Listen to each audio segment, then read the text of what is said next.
So, paano mag-upload ng video dito sa Shopee? So, ayan yung isi-share natin ngayon guys. Kung bago ka pa dito sa Shopee na nag-affiliate, so para sa iyo to. At kung bago ka pa dito sa aking munting channel, huwag mo sanang kalimutan i-like at i-subscribe. Okay? So, ang unang gagawin natin guys, i-click mo itong me. So, ayan, me. Tapos, dito ka sa more activities, din see all. Ayan.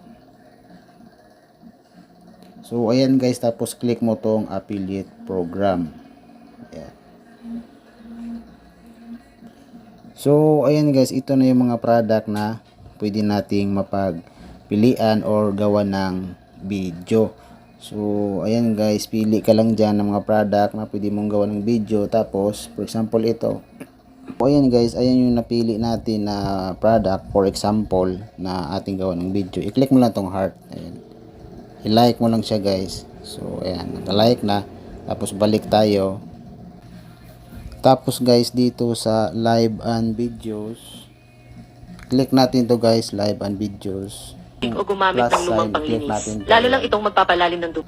Tapos guys, hanapin lang natin yung video na gusto natin i-upload. Ayan. Dito guys, meron akong ginawang upload, meron akong ginawang video about doon sa mahogany seeds. Ito na lang i-upload natin. Ayan. Pero yung sample na hinard natin kanina is ito yun yung swimwear. Click next. Na-receive na po natin ang ating in-order na mahogany seeds dito sa Shopee. So ayan po. Click lang po next.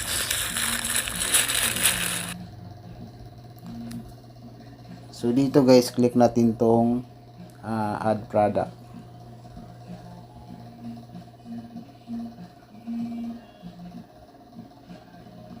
Tapos dito po makikita natin kung saan yung mga nilike natin. Itong mga product na to, ito yung mga nilike natin. So ayan, kanina ito yung nilike natin. Pero iba yung gagawin natin ng video is ito, mga gani. So add product lang tayo.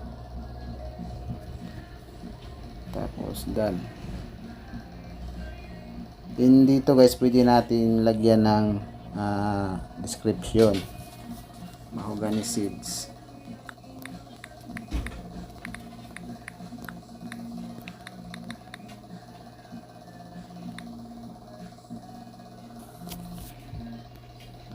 So ayan, ganyan lang po. Tapos okay.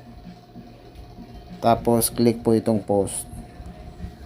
So ganun lang po guys, para makita yung video na in-upload natin, click natin tong tao na to. Ayan, yung parang ulo ng tao, click natin yan. So ayan na po yung video natin. So ganun lang po kadali guys ang pag-upload ng video dito sa Shopee. Thank you, huwag mo sanang kalimutan i-like at i-subscribe.